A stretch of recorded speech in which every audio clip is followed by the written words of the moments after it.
the opposition, so I was to get 10 minutes with you up in the ambassador's residence in Phoenix Park, and you gave me an hour.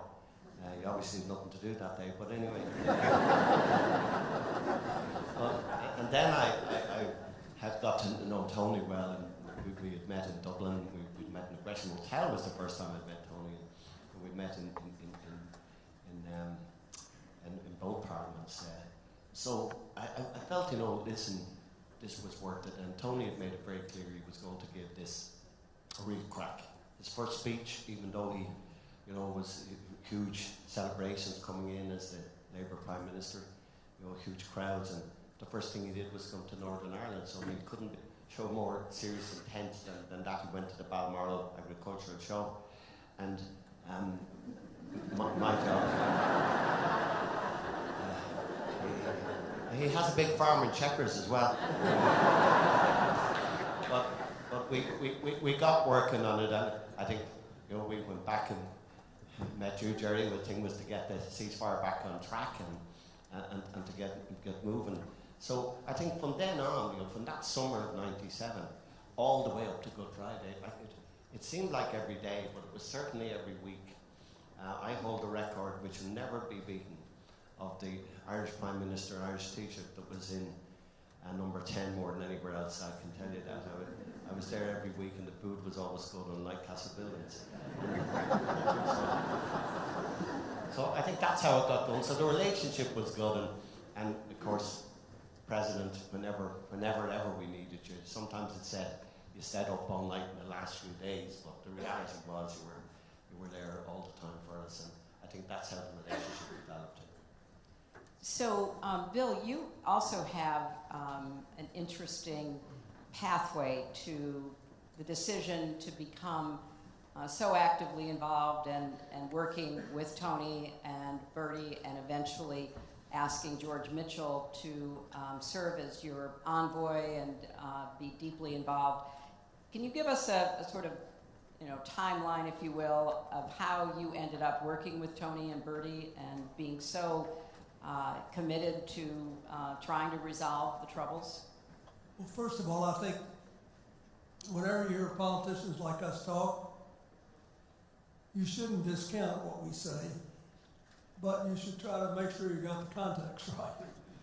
That is, almost everything you do, particularly if you win an election and you have executive responsibilities, is a combination of something you care about,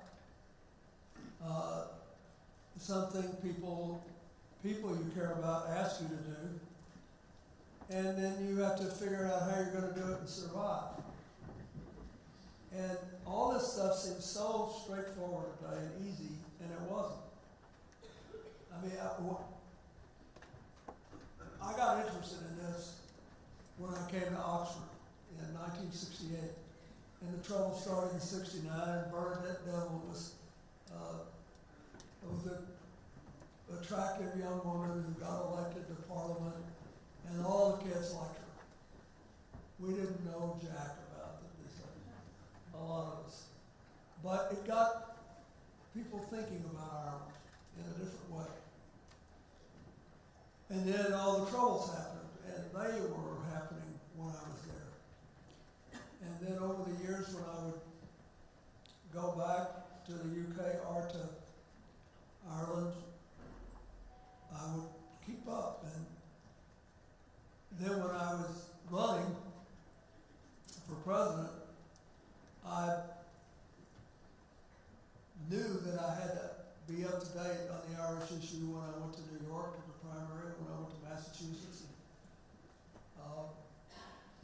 This big group in New York asked me to come to a meeting, and my opponents were there, the ones that were left by the time we got to New York. And so it looked like I was going to win the nomination if I didn't screw it up. Frankly, it did. But there was this big attempt to derail me. And there were people who think, oh, well, you don't want to take any chances. But I had some people working with me, and people I'd gotten to know who were part of the Irish community in New York who actually thought appoint a special envoy, which then was heresy. That's before there were any peace talks for George Mitchell to mediate. And I got there late one night. Everybody else who was trying to beat me had already put in their best shot. And they asked, and I made up my mind. I said, all right, I'm not going to bring this up, but if they ask, I'm going to tell them the truth. Yes, I will appoint a special envoy. And they told me, they said, you have no idea how hard this is going to be for you to keep this commitment. People will think you're insane. The State Department had operated for decades under the theory that our relationship with the UK was so important we couldn't mess it up. Even President Kennedy, in his heralded visit to Ireland, did not go to the North and did not talk about it. And, you know, it was one of those things that wasn't done. Well, I thought it was crazy to deny such a large problem's existence and to take a pass when we had the biggest Irish diaspora. We had people who were part of the big Irish population that were pro-unions, as well as the people that filled the bars and other places in Boston and New York who were Republicans. And so they asked me, would you do this? And I said yes. And it sounds good, and then you have to do it. So I got away. And then everybody was telling me why I shouldn't do it. And Nancy Soderbergh was on the previous panel here. She was on my national security staff. And she and Tony Lake and Sandy Berger, they favored naming a special envoy. And everybody else thought I was crazy. The British press was so bad that they were speculating that John Major, I just did it to burn John Major because he checked my passport files for the Bush campaign in '92. Literally, like I would change all American policies. Just today, there are people spiteful enough to do that, but I was too dumb to think like that. And everybody's going nuts. They said, oh my God, Clinton is so pissed off at Major for checking his passport files to see if he tried to give up his citizenship to join the Soviet Union.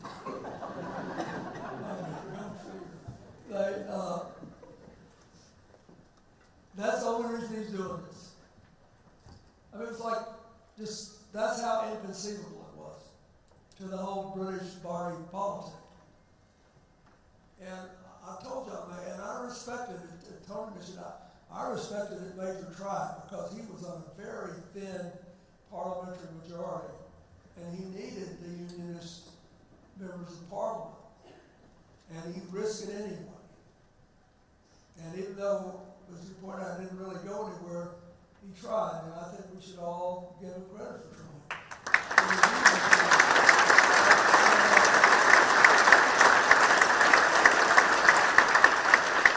And the Taoiseach at the time, Albert Reynolds, thought I should grant Jerry a visa.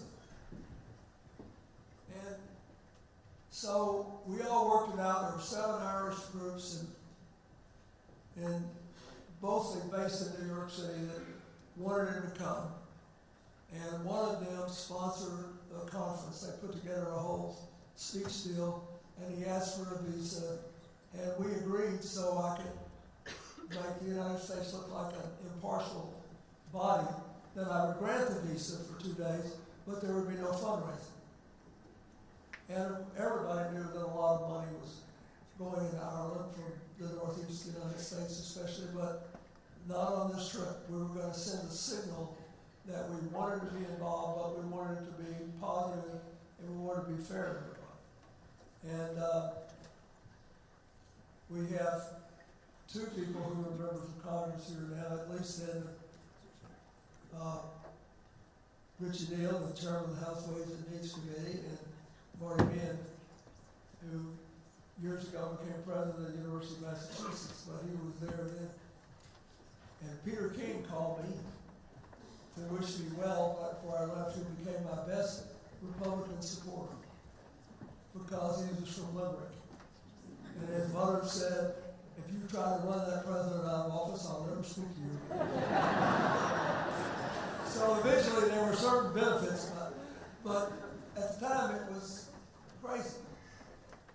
I thought it made all the sense in the world because what we were doing is not working.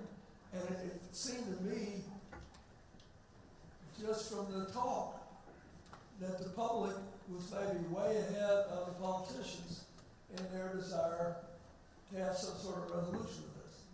So I gave Jerry the visa, and he kept his word, as he always did in dealing with me, and the rest is history.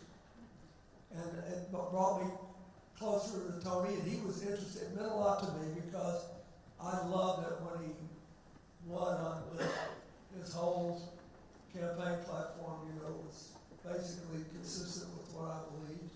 And he and Cherie and Hillary and I had an interesting dinner together not long after he became PM.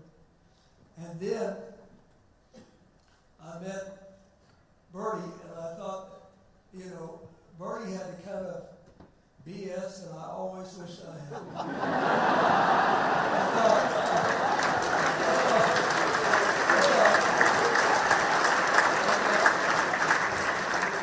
I want to be Bertie when I grow up. So we all got along, and that's a big deal if you trust somebody.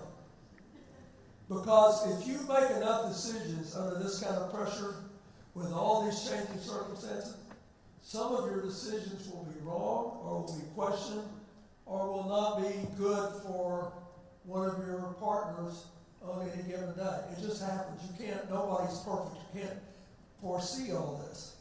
And the fact that we trusted each other, and we trusted eventually, I think we earned the trust of the parties in Northern Ireland that we were dealing with pretty much across the board, because they thought we would be straight with it.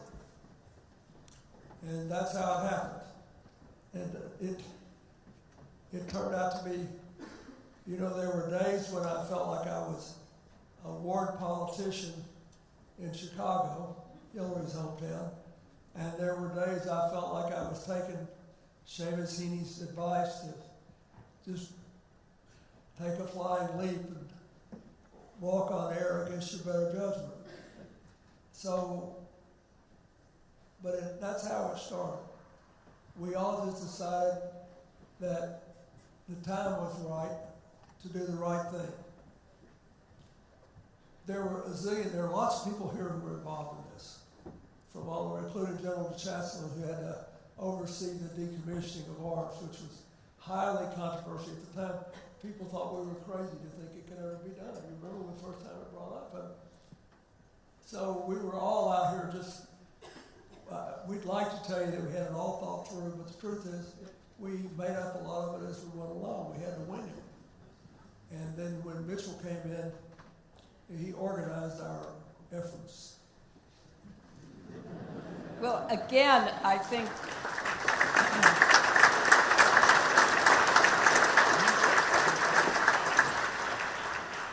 I think the importance of relationships, the importance of building trust, just really are key to everything that happened afterwards. So Tony, you made this kind of leap of faith that you were going to be committed to doing everything that you could. As you began that effort, what did you have in mind? Where did you think your commitment was going to lead in Northern Ireland? Yeah, just before I come to that, I should say I was also very grateful to President Clinton because he was very good to me even when I was leader of the opposition. And in particular, I know you probably don't remember this, but when I was leader of the opposition, I got the chance to go meet the President of the United States. Now, when you're the leader of the opposition in the UK, you go meet the President of the United States, the visit's got to go well, okay? It's got to go well. So I'm running up to my election, and the President was about to seek re-election in the US. So I go and see him in the Oval Office, right? It's a great thing. And we're sitting there in those 2 chairs like you do in the Oval Office. And they bring the press in a great scrum. Right? So all the press come in. And you know what the British media is like, so you're always a little, what's going to happen?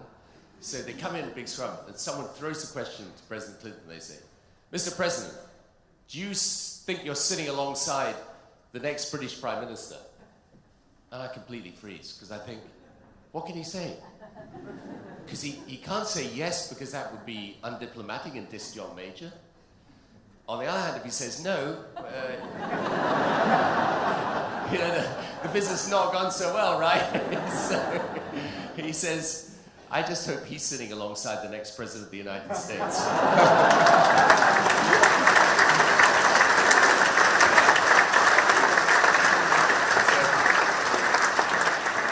I always thought, yeah, that guy could do Prime Minister's questions.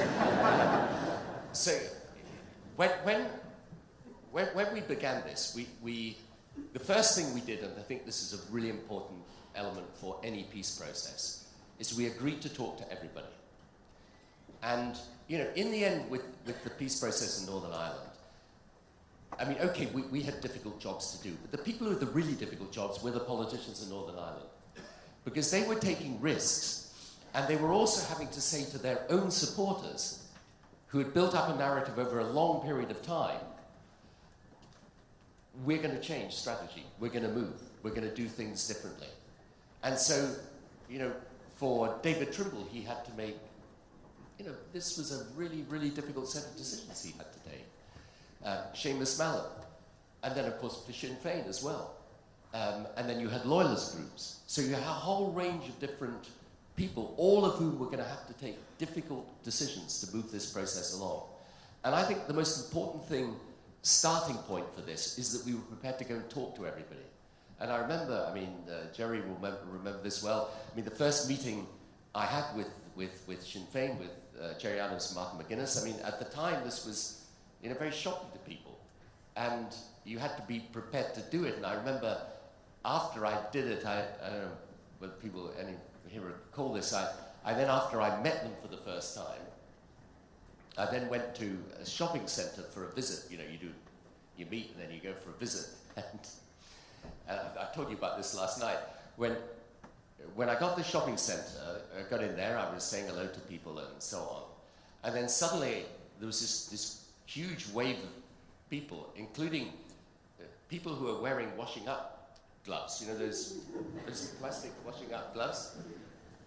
And the last time I'd ever seen anyone wear this was my mum, and I was they're all coming together. I was thinking, what's going on here? What sort of protest is it? But this was all to do with the fact that I shouldn't have been shaking hands with Gerry Adams.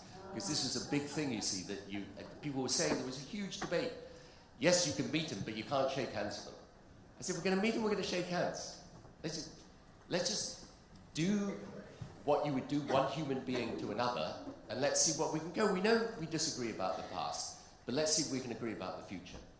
And, Mo Mowlam then went and visited the loyalist prisoners in the maze. All of these things were difficult. I don't think anything could have happened unless we were prepared to sit down and talk to people and to understand these conflicts come about because there are two distinct narratives in opposition to each other, and the only way you will ever make peace is if one side understands how the other side feel. They don't have to agree with it, they don't even have to sympathize with it, but at least they have to understand it. And that's what...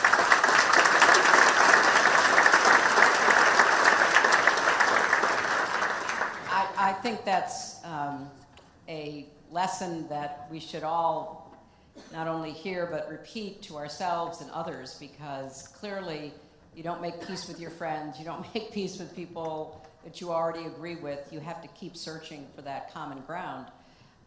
So Bertie, when you realized that there was going to be a serious commitment from the Blair government, and then that the United States, with then President Clinton, would also be engaged, how were you thinking about what needed to happen in order for this to work? Because you had literally lived with it, you watched it, you knew a lot of the players, and so you had had a ringside seat for years, but all of a sudden it looks like it might be real, and you had to figure out what you could do and how you could support it.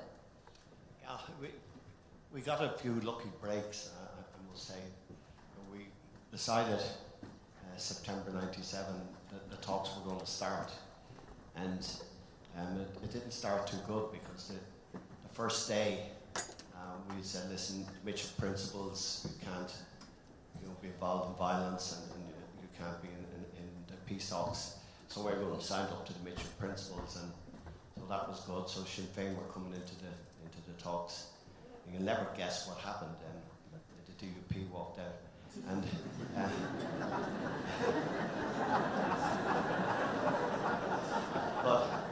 but in fairness to Gary McMichael and Don Curtis, who were here, they walked back in with David Trimble. So, and in fairness to David Trimble, that was a brave move, and I think he deserves. David Trimble deserves.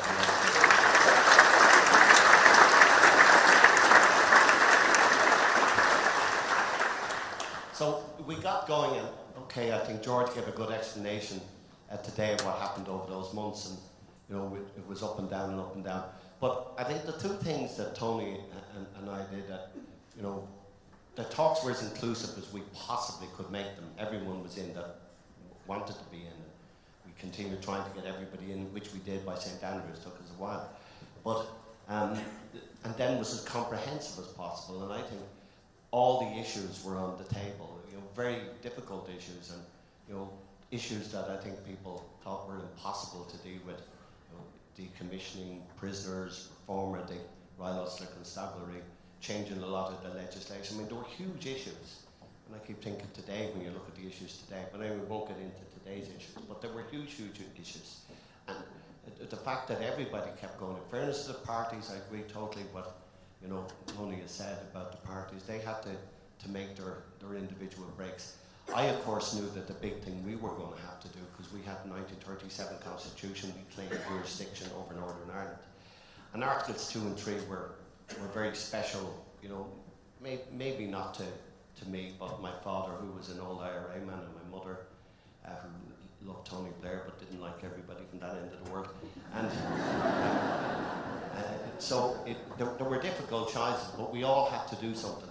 And I think that was the issue, that everybody, and it took us time. It took over that winter, autumn, winter into the springtime. But everybody knew they had to make tough decisions, and the reality was that everybody did. And I think that was the great thing about it. That people were prepared to say, "Well, we have our bit to do. The governments are doing their bit. The President of the United States is doing his bit, and if we all do it together." Comprehensive, inclusive process, then it's for the betterment of Northern Ireland. And amazingly, that's how it played out. This morning, Senator Mitchell said there would not have been a peace process without John Hume, and there would not have been a peace agreement without David Trimble.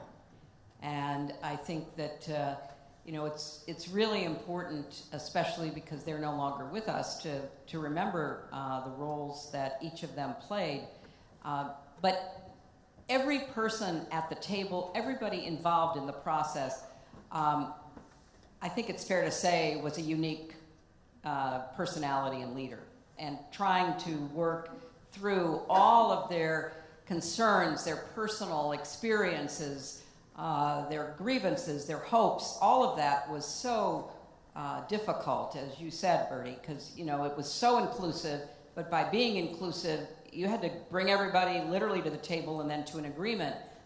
And, Bill, part of what I know you did was to work to develop personal relationships with a lot of the leaders so that you could call them, they would be invited to Washington for the St. Patrick's Day celebration at the White House, other kinds of events.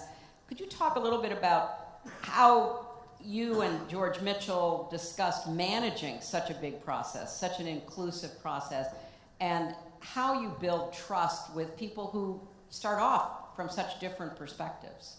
Well, first, when we started talking about this, and especially after I gave the Jerry.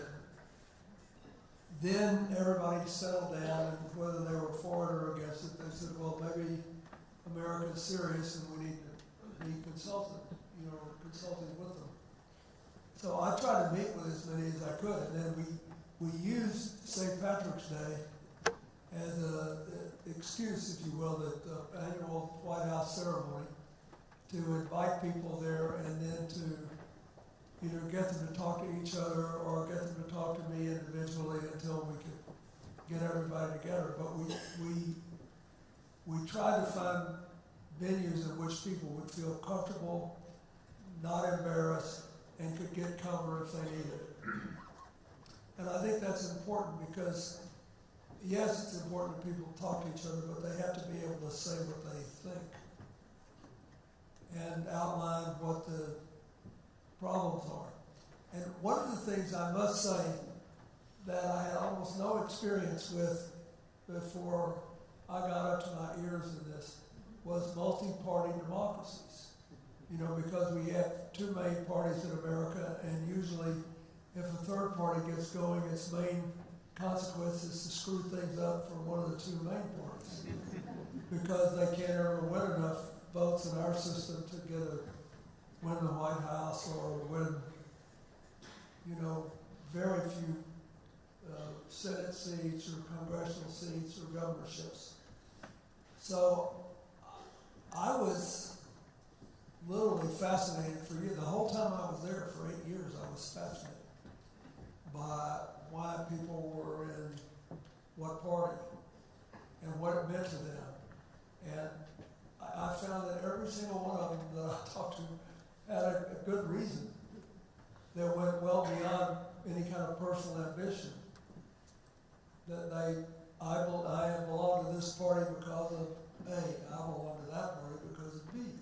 And I found it incredibly enlightening, and I found that if we were making headway with some of the parties that may not have had such big numbers, it still affected the chemistry because we had a reputation for listening and trying to respond to problems.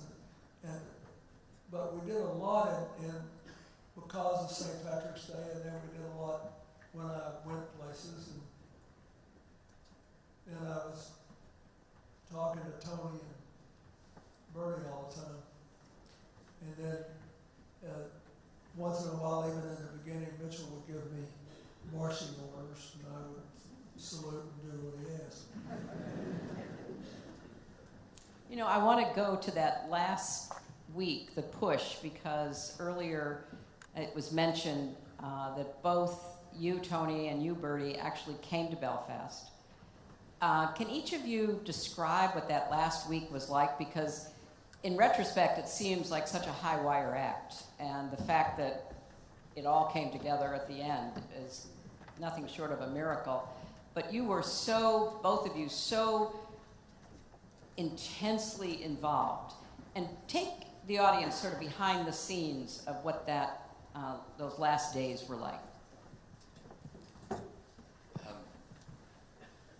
Well, for Bertie, I should say, too, they were particularly difficult personally because you lost your mother, I think, just as the process began, and you came straight back afterwards, which was enormously helpful. I just want to say this about Bertie as well. He had that, it's a great political ability if you have this. I mean, he took lots of abuse during the course of this process. I mean, people would come in and be really rude to him. I get offended on his behalf, but he was never really offended. He just shrug his shoulders and say, they can say whatever they like, we just got to get the deal done. And it's a really interesting, anyway, I've always wanted to say publicly, properly, thank you, because it would never have happened without that.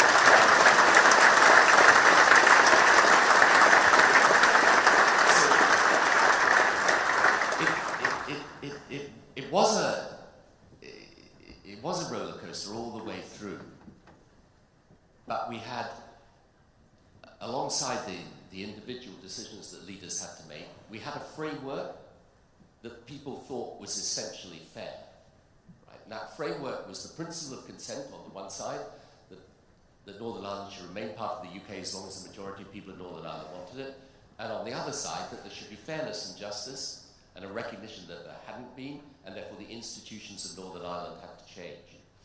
And I think you never get an agreement unless there is, at the heart of it, almost intellectually and politically, something that people think is fair. And the thing about politics that you find is, it's always a battle of reason against unreason, right? It's always, when you take a step back and you put all the prejudices and all the background and all the history behind you, what is the sensible solution, right? If you can divine that and create it, then the rest is strategy and tactics to get there. And I think that was a very, very important part of it. But also we were, to be absolutely frank, as we carried on during the days and nights, and as George Mitchell was just saying, there were days and nights. I mean, we got a few hours sleep the whole time. Then, frankly, one thing that happened in this was that there came a sort of strange collective spirit that said, at the end of this, we can't go out there and say, anyway, it didn't work. Because the whole of the world's media by then camped outside, and I confess I was starting to get a little bit nervous of the political consequences of failure. But this was a good thing, because it was a spur to carry on working at it. And, as the other thing is that it was up and, to switch analogies, it was a seesaw the whole time, right? So suddenly one side would be completely against it, and then you had to try and bring the thing back into equilibrium again, then the other side would be completely against it. And then, I was describing to people earlier how if you were in a room with a group of people and the next meeting was waiting to come in from the other side, I realized after a time you couldn't have them walk out, because if they walked out looking happy, the other people came in sad. So it was a total disaster for the negotiation. But the other thing was that you had, it echoes something that Bill was saying a moment ago, you had established the relationship where you could have what I call a strategic conversation. Right? So when I was dealing with David or with Jerry and Bertie and I would be sitting there doing a lot of the meetings together, right? So there was no, the British and Irish government sitting there together was itself an important thing.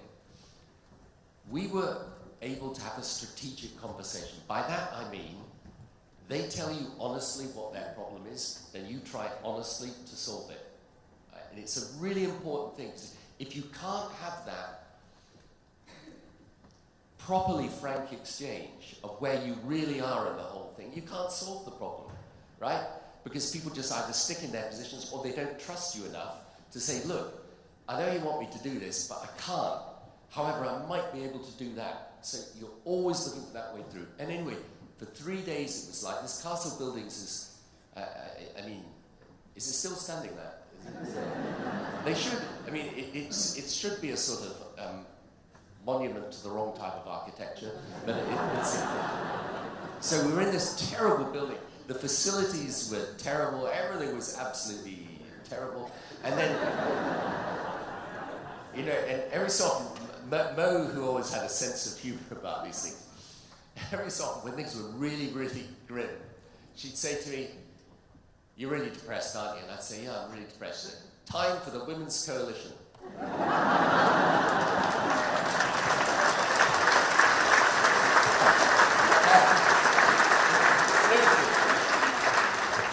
And then we come to the Women's Coalition, I say, "Moby, these people are really reasonable." She said, "Okay, that's the future, now let's get back to the present." So, it was a strange psychology, and in the end, when I had the final call with David Trimble, and I think Bill had also just spoken, and he, by the way, I was calling him.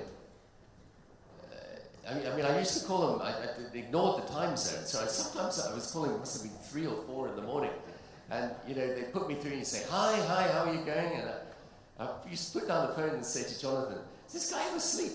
It's like 3 in the morning in the US, but anyway, so we had the final call with David Trimble, and then we just went for it. But I think it was a combination of many things.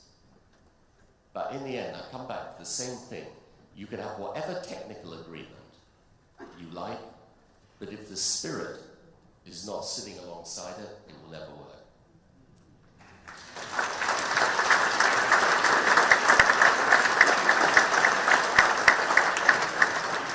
That is so true.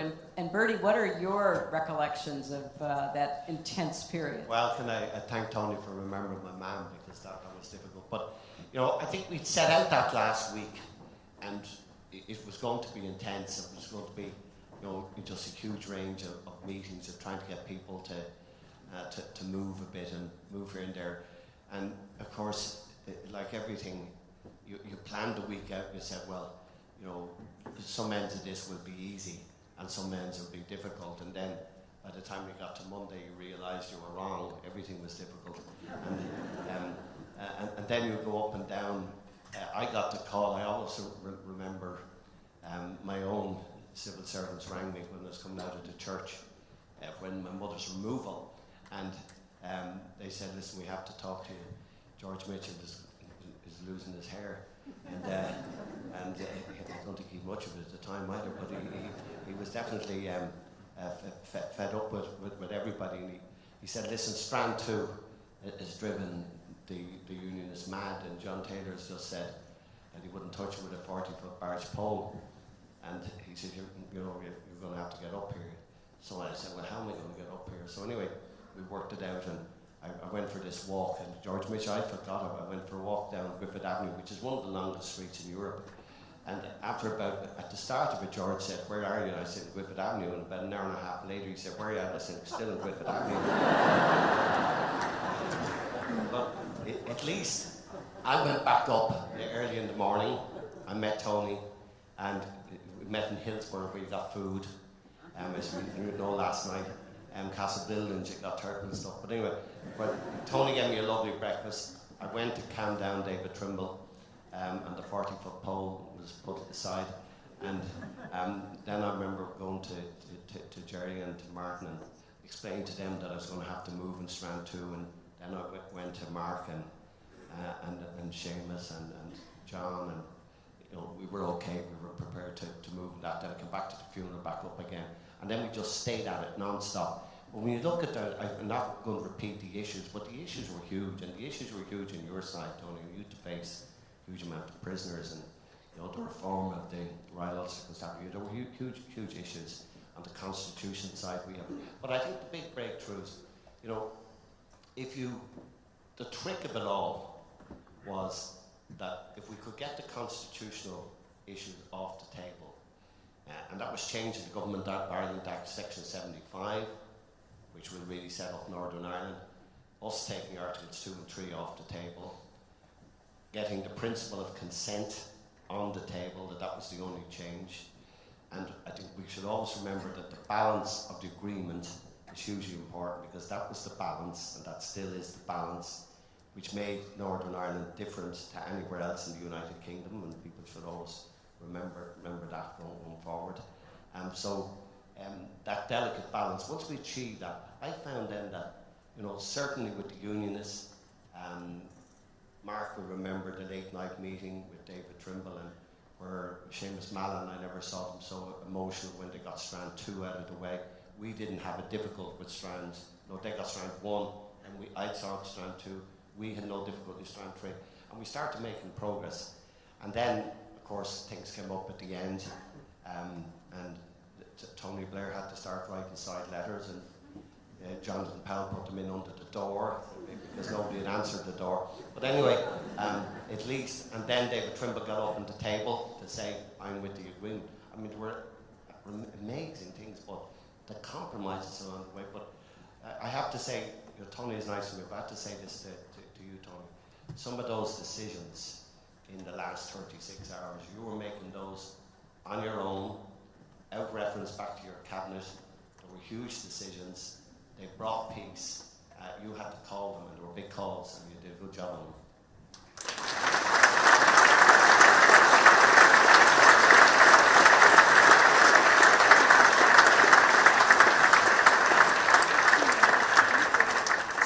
So we're getting toward the end. I personally could go on for a long time, but I think we should stay within the time limits given to us. And so, Bill, I want to start with your recollections of the end. I do remember all those late night phone calls, and they were pretty constant and always at 3 or 4 o'clock in the morning, as I recall. But if you could just share, Bill, with, you know, as you're thinking about the end, but also then I want to segue, starting with you, as to what advice, if any, would you give to political leaders and active citizens and the people of Northern Ireland right now in terms of, you know, moving forward into the next 25 years? And then I'll ask Bertie and end with Tony on that same question. Well, first of all, the last week was horrible for me because I was so full of anticipation and I had a day job. And I was so jealous of Tony and Bertie.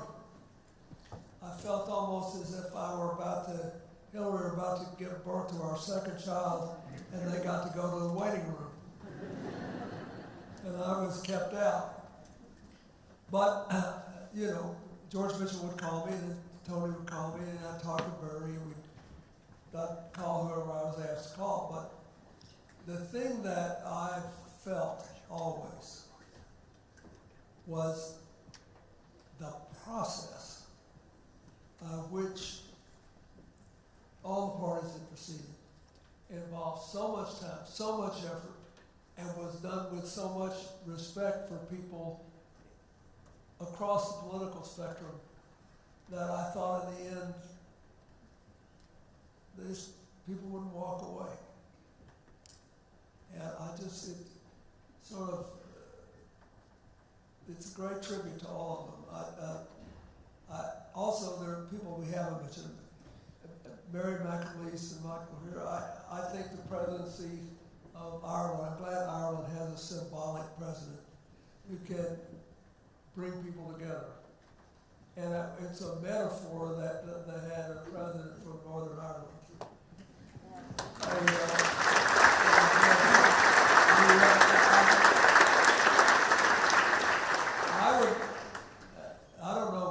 I don't want to get in the way of the program, Hillary, but I think you ought to ask all the people who are here who had any part of that peace business then to stand up, because a lot of them survived and they're here. Is that okay?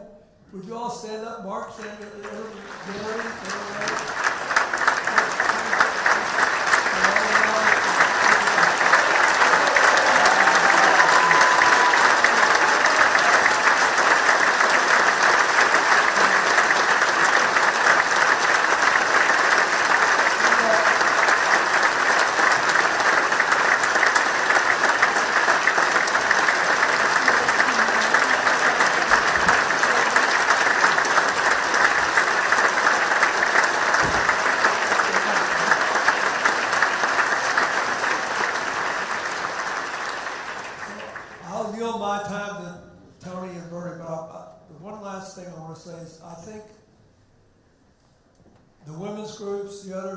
Groups, the people who weren't always in the rooms, all those kids that became public figures by the speeches they gave, pleading for people to give them a safe future. I think they had an impact on people. I think every one of us wound up being a little better than we would have been otherwise because we had to look into the eyes of people. And I wish that in every troubled area of the world, there was some way to bring that human dimension in the way it was in the Northern Irish peace process, because it does affect you. There are a lot of these people making decisions, you know, their parents, or their children, their brothers, their sisters. I think it would be a mistake for us to underestimate the power of their influence.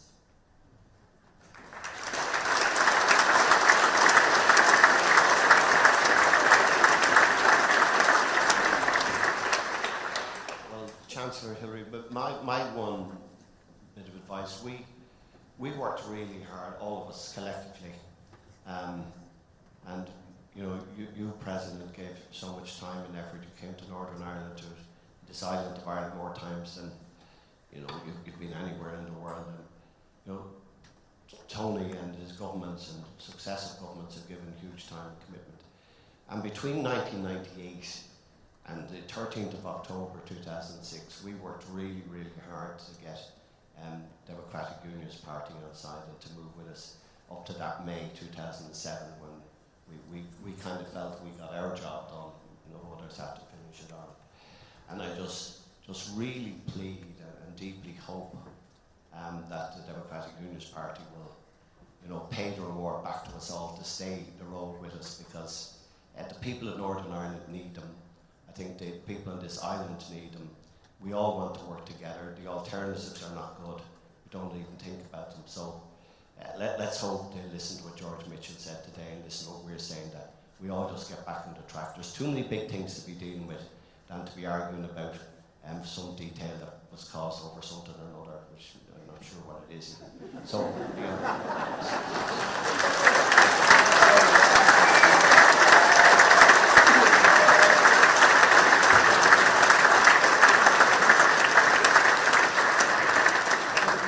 So just let's move forward and try and make this work. Tony? I think just very briefly, we know the peace isn't perfect. We know the institutions have often been rocky and unstable as they are today. And we know there's still a lot of distrust and mistrust between the communities. But we also know that Northern Ireland is a much better place than it was before the Good Friday Agreement. And the only thing I would say to today's leaders is, I think when you stand back and you reflect, you know in your heart of hearts what the right thing to do is. And you should just get on and do it.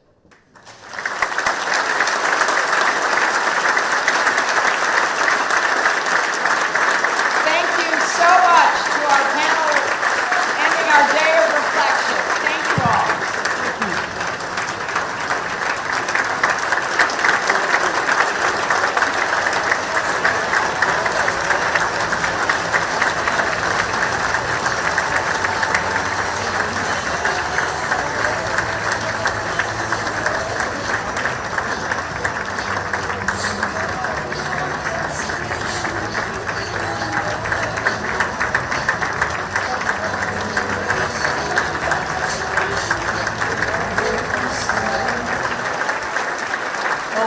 Fantastic finale to the day. Thank you all very much. That wonderful panel. It's been a very emotional and thought-provoking day, but this brings the day to a close. I'm sure you're all leaving with plenty of food for thought, and I hope that you find today's session stimulating and interesting. If you're returning tomorrow, we look forward to seeing you then. Thank you and good evening.